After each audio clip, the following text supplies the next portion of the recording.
The breakthrough came on a Friday evening when Charles Whitmore made an uncharacteristic error. Distracted by a particularly stressful phone call with one of his co-conspirators, he left his personal safe not just unlocked, but partially open, its contents visible to anyone who might happen to glance in that direction. Grace was supposed to be cleaning the adjoining bathroom, but when she saw the opportunity, she made a decision that would have been unthinkable just months earlier. Moving with the quiet efficiency that months of invisibility had taught her, she crossed to the safe and photographed its contents with a small camera she had borrowed from Mama Ruth, a birthday gift from years past that had been sitting unused in a drawer. The documents she captured were even more damaging than she had hoped. Financial records showing the flow of money between various development projects and private accounts. Correspondence with city officials discussing incentives for approving demolition permits.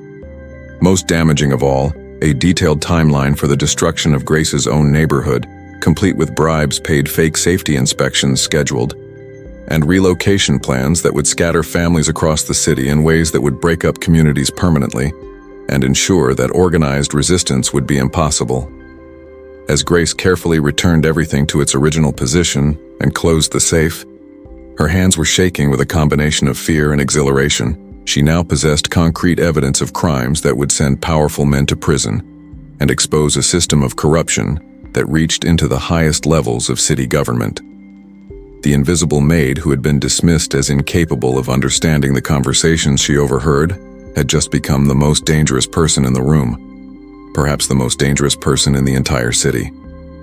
But danger and opportunity were often the same thing viewed from different angles. Grace understood that she now possessed the power to save her community, to expose the truth about how systems of oppression actually functioned, and to prove that invisibility could be a choice rather than a condition imposed by others. The young woman who had entered the Whitmore mansion as a symbol of powerlessness was about to step out of the shadows as an agent of justice, armed with truth and driven by a moral clarity that no amount of money or influence could purchase. The question was no longer whether she would act, but how quickly she could transform her secret knowledge into public revelation before the forces arrayed against her realized what she had discovered and moved to silence her forever. Margaret Ashford arrived for Bridge Club on the following Tuesday, carrying herself with an air of distraction that Grace immediately noticed. While the other women settled into their usual gossip and card playing, Margaret seemed restless, her attention frequently drifting from the game to stare out the windows of the Whitmore mansion with the expression of someone wrestling with weighty decisions. Grace, moving through the room like a ghost as she served refreshments, sensed that something had shifted in Margaret's world, some catalyst that had transformed her from a privileged observer of injustice into someone actively seeking ways to combat it. The opportunity Grace had been hoping for presented itself when Margaret excused herself from the car. The choice should have been impossible for a young black woman in 1963, a domestic worker with no resources, no platform, no allies in positions of power. The smart thing, the safe thing, would have been to keep her head down, to continue serving the Whitmore family while their friends dismantled her world piece by piece. But as Grace stood in that study, surrounded by the symbols of wealth built on the exploitation of people like her, she felt something shift inside her chest. The small flame that had been flickering in the darkness suddenly blazed brighter, fed by righteous anger and desperate hope in equal measure. She thought of Mama Ruth's weathered hands, of her teacher's proud smiles, of the children in her neighborhood who deserved the chance to dream as she had once dreamed. And she knew, with the clarity that comes only in moments of absolute truth, that she could not remain silent.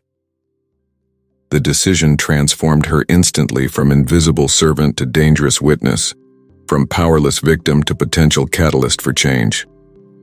Grace Williams, the young woman who had entered the Whitmore mansion as a symbol of everything that was wrong with the world, was about to become something far more powerful, living proof that invisibility could be chosen, that silence could be strategic, and that sometimes the most marginalized person in the room was actually the one with the power to bring down the entire house of cards. Grace spent the following days moving through the Whitmore mansion like a woman possessed, her outward appearance unchanged but her inner world completely revolutionized. She continued to dust and clean and serve, but now every action was performed with the precise calculation of someone gathering intelligence for a mission of the utmost importance. Her invisibility, which had once felt like a cruel punishment, had become her most valuable asset, allowing her to observe and document the intricate web of corruption and exploitation that kept families like the Whitmores in power, while ensuring that families like hers remained powerless. The challenge was overwhelming in its complexity. Grace possessed information that could potentially save her neighborhood and expose the systematic oppression that kept her people trapped in cycles of poverty and displacement. But she was a young black woman in 1963, with no money, no connections, and no platform from which to speak. The very newspapers that might print her story were owned by men who profited from the same systems she hoped to expose. The politicians who might act on her information were likely complicit in the schemes she had uncovered. The legal system that might provide justice was controlled by the same network of wealthy white men who had created these problems in the first place. Yet Grace refused to be discouraged by the magnitude of the task before her. Years of education had taught her that every complex problem could be broken down into manageable components, and months of enforced silence had given her the patience to think strategically rather than react emotionally. She began to analyze her situation like a chess player studying a particularly challenging board, identifying her pieces, understanding her opponent's strategies, and looking for moves that might seem impossible but could potentially change the entire game. Her first asset was information, detailed, damaging, and completely unknown to those who had unwittingly provided it. Grace had not just overheard one conversation. She had been observing the Whitmore household for months, noting patterns, remembering details, understanding connections that the family themselves might not have fully appreciated. She knew about Charles's business partnerships, Eleanor's social connections, and the network of lawyers and politicians who regularly visited the house for friendly dinners that were actually strategy sessions for maintaining their collective power. Her second asset was her invisibility itself. The Whitmores and their associates continued to discuss sensitive matters in her presence because they genuinely did not consider her capable of understanding or acting on what she heard. This gave her ongoing access to information that could prove devastating if properly utilized. She was, in effect, a spy operating deep within enemy territory, protected not by sophisticated tradecraft, but by her target's own prejudices and blind spots. Her third asset was something less tangible but equally important: the burning moral clarity that came from understanding exactly what was at stake. This was not just about personal vindication or revenge against those who had humiliated her. This was about the survival of communities, the protection of families, the preservation of the small pockets of dignity and hope that existed within systems designed to crush them. Grace carried within her the voices of everyone who had ever been made invisible by people like the Whitmores, and that responsibility gave her a strength that transcended her individual circumstances. But assets were meaningless without a strategy for employing them effectively. Grace needed to find a way to transform private information into public knowledge, to make her voice heard in a world that had spent years perfecting the art of not listening to people like her. She needed allies who could amplify her message, platforms that could reach the right audiences, and protection from the inevitable retaliation that would come when she stepped out of the shadows and into the light. The answer came to her during one of Mrs. Whitmore's Bridge Club meetings, as Grace served tea to women whose casual conversations often revealed more about the machinery of power than any official government document. One of the regular attendees was Margaret Ashford, whose husband published one of the city's smaller newspapers, not the major daily that the Whitmores and their friends could easily control, but an independent weekly that prided itself on investigative reporting and had recently begun covering civil rights issues with unexpected sympathy and depth. More intriguingly, Margaret herself had been making increasingly pointed comments about social justice during these gatherings. Observations that clearly made Eleanor Whitmore uncomfortable, but which she tolerated because of the Ashford's social standing. Grace began to listen more carefully to Margaret's contributions to the conversation, noting the way she pushed back gently but persistently against the more overtly racist remarks of the other women, the way she asked probing questions about business practices and social policies. the way she seemed genuinely interested in understanding perspectives beyond her own privileged circle. It was a desperate gamble, but Grace realized that Margaret Ashford might represent her best, perhaps her only chance to get her story told by someone with the power to make it matter. The challenge was finding a way to approach her without destroying her own cover or exposing herself to retaliation before she could make her case. Grace would need to be even more invisible than usual, more strategic than she had ever been, more careful than seemed humanly possible.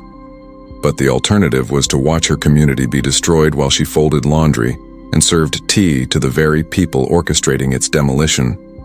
The plan that slowly took shape in Grace's mind was as audacious as it was dangerous. She would use her invisibility one final time, not to hide but to reveal, not to serve but to expose. She would gather every piece of evidence she could find, document every conversation she could remember, and compile a dossier that would make it impossible for anyone to ignore what she had discovered. And then she would find a way to get that information to Margaret Ashford in a manner that would force action while protecting her own safety, at least long enough for the truth to see daylight. The work was painstaking and terrifying. Grace began staying later each evening, claiming she needed extra time to complete her cleaning duties while actually conducting a systematic search of the study and other areas where sensitive documents might be kept. She memorized names and addresses, copied financial figures when she could manage it safely, and created detailed mental maps of the network of corruption she had stumbled upon. Every day brought the risk of discovery. Every conversation might contain the casual remark that would expose her activities. Every moment of access to private information was balanced against the possibility of catastrophic retaliation. The stress was enormous, but Grace drew strength from an unexpected source: the growing realization that she was finally using her intelligence for something that mattered. The mathematical mind that had impressed her teachers was now calculating profit margins and tracing financial connections. The writing skills that had once earned her praise were now being employed to craft precise, devastating summaries of what she had observed. The curiosity that had always been her defining characteristic was now focused on understanding and exposing systems of power that had seemed impossibly complex and untouchable. For the first time since entering the Whitmore mansion, Grace felt like herself again. Not invisible, not powerless, but dangerously, brilliantly alive. The psychological weight of this knowledge was almost unbearable. Grace found herself caught in a cruel paradox. The very intelligence that had once been her source of pride now felt like a curse, allowing her to see with devastating clarity the extent of her powerlessness. She was trapped not just by her need for employment, but by a system so vast and entrenched that resistance seemed futile. Every night she returned to Mama Ruth's apartment feeling more hollow, more erased, carrying the weight of secrets that she could share with no one, knowledge that only deepened her sense of isolation and despair. But it was precisely this knowledge that began to plant the seeds of something unexpected. Not just anger, though anger was certainly there, but a kind of crystalline clarity about what she was truly fighting against. Grace began to see her situation not as a personal failure, but as part of a larger battle, one in which her very existence as an intelligent, capable, dignified human being was itself a form of resistance. The system required her to be invisible, to be less than human, to accept her dehumanization as natural and inevitable. But what if she refused? What if she found a way to make herself not just visible, but impossible to ignore? The idea was terrifying and exhilarating in equal measure. Grace had no power, no resources, no platform from which to speak. She was one woman in a vast machine designed to crush people exactly like her. But she had something that the Whitmores had never counted on. She had intelligence, observation skills honed by months of forced invisibility, and intimate knowledge of their private world. She had been in their rooms, heard their conversations, seen their papers, witnessed their strategies. They had made her invisible. But invisibility cut both ways. They had also made her the perfect spy, the ultimate insider who could move through their world undetected because they had convinced themselves she didn't truly exist. The transformation didn't happen overnight. For weeks, Grace wrestled with the implications of what she had discovered, the weight of knowledge battling against the crushing reality of her powerlessness. She watched the civil rights movement unfold on the television in the servants' quarters, seeing images of protesters being attacked with fire hoses and police dogs, and felt both inspired and terrified by their courage. These were people who had decided to make themselves visible at enormous personal cost, who had chosen dignity over safety, justice over comfort. Could she find that kind of courage within herself?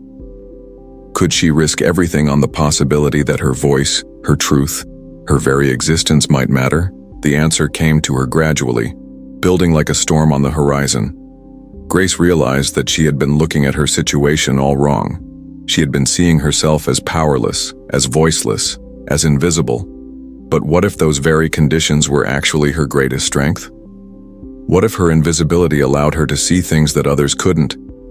What if her silence had given her the perfect opportunity to listen and learn? What if her apparent powerlessness was actually the key to a different kind of power entirely?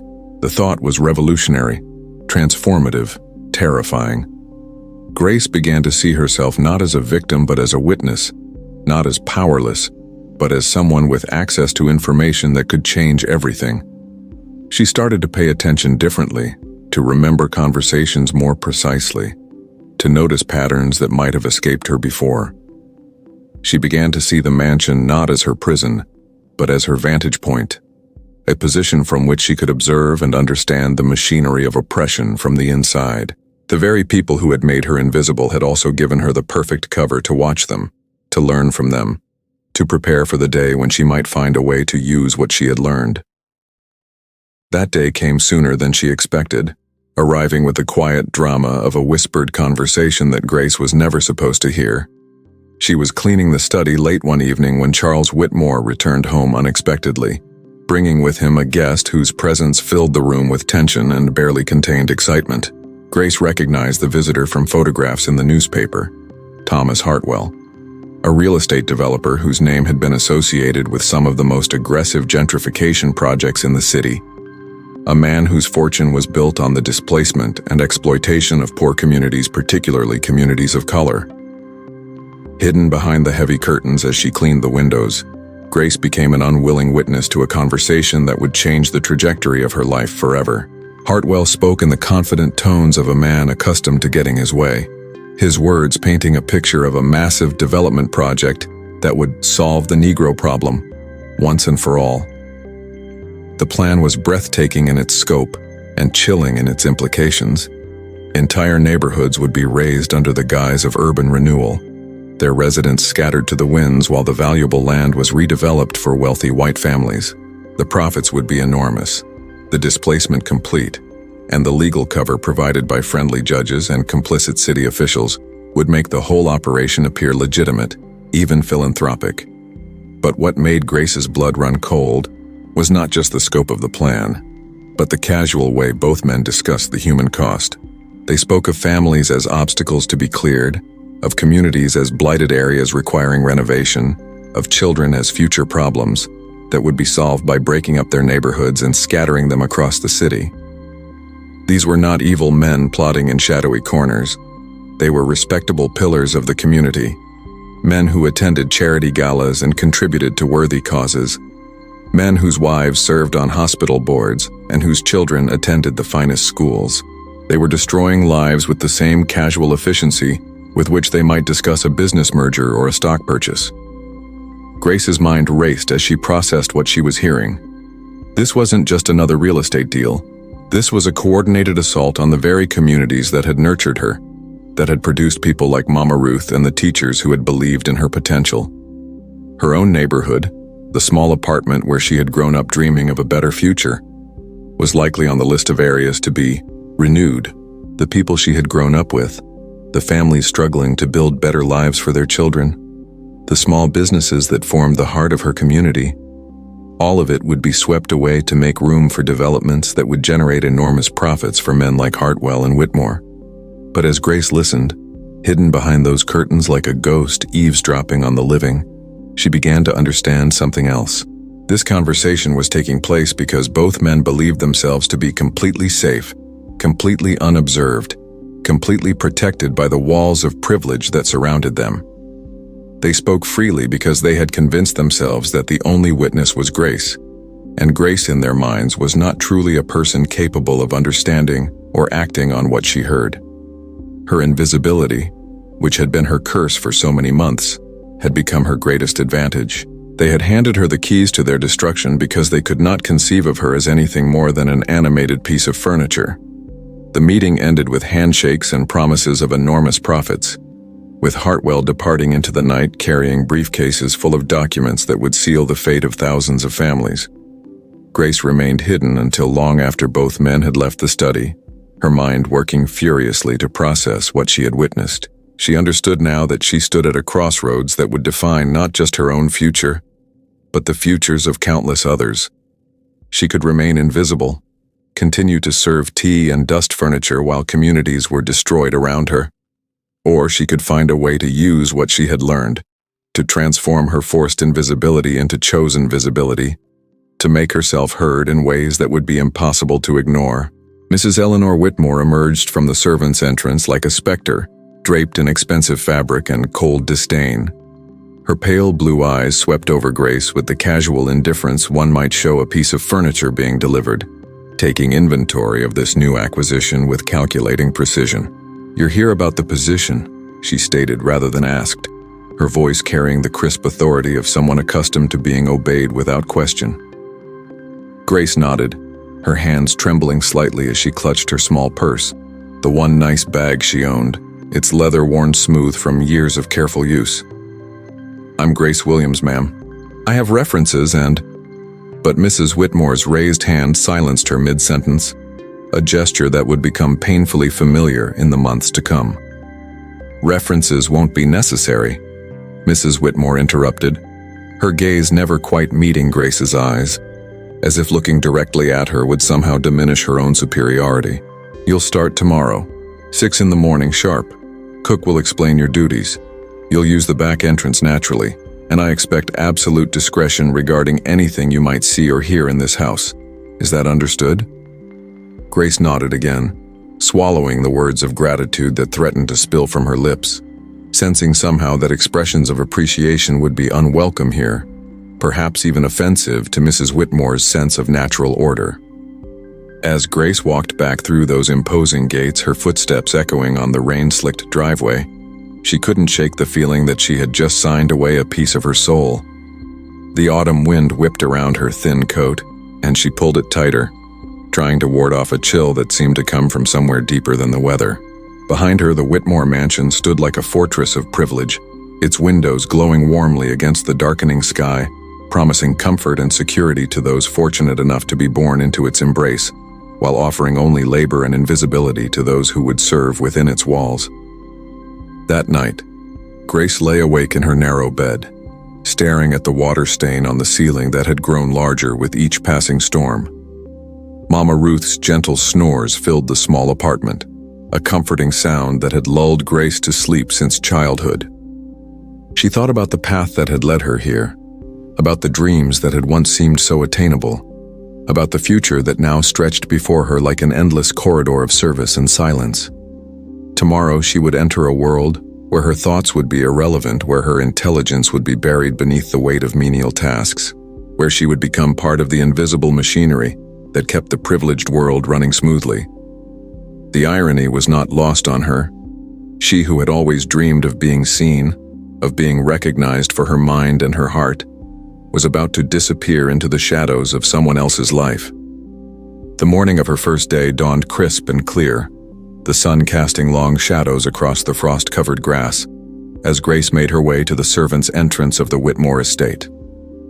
Cook, a weathered woman named Mrs. Patterson, whose kind eyes held decades of unspoken stories, greeted her with a mixture of sympathy and resignation. "Child," she said, her voice barely above a whisper as she led Grace through the labyrinthine corridors of the house. "The first thing you need to learn is how to be invisible. In this house, we're seen only when something's wrong, and we're remembered only when something's missing. Keep your head down, do your work, and for the love of all that's holy, don't give them any reason to notice you." In the pre-dawn darkness of 1962, when the world still slept in the suffocating embrace of segregation, a young woman named Grace Williams stood at her bedroom window, watching the first pale threads of sunlight pierce through the weathered curtains of her grandmother's cramped apartment.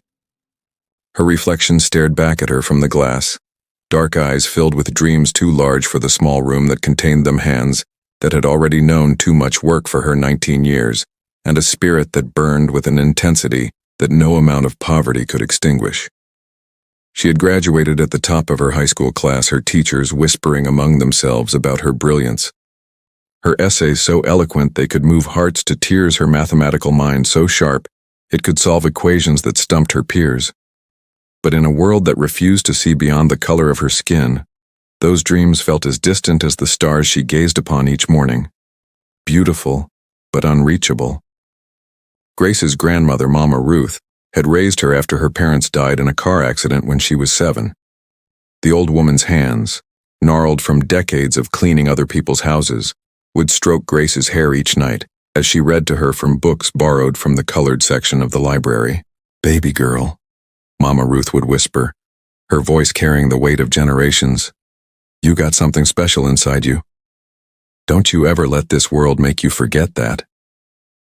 Those words echoed in Grace's mind as she prepared for another day of job hunting, another day of doors slammed in her face, another day of being told that positions were filled the moment her dark face appeared at the threshold. The rejection letters had piled up like autumn leaves, secretarial positions, teaching jobs, even factory work, all denied with polite but firm language that barely concealed the real reason. Grace's college fund, painstakingly saved penny by Mama Ruth, had been spent on application fees and interview clothes that hung unworn in the closet, mocking reminders of dreams deferred. The weight of disappointment pressed down on her shoulders like a heavy cloak, but still she persevered. Still she believed that somewhere in this vast, cruel world, someone would see her worth. It was on a particularly gray Thursday morning, when the autumn rain drummed against the windows like impatient fingers, that Grace found herself standing before the imposing wrought iron gates of the Whitmore estate. The classified ad in the newspaper had been sparse in its details. Domestic help wanted. Discretion and reliability essential. Apply in person. The mansion beyond the gates rose like a monument to privilege, its white columns gleaming even in the dim light, its manicured garden stretching as far as the eye could see. Grace's stomach churned with a mixture of desperation and humiliation as she rang the service bell, knowing that this was not the future she had envisioned for herself, but understanding with crushing clarity that it might be the only future available to her.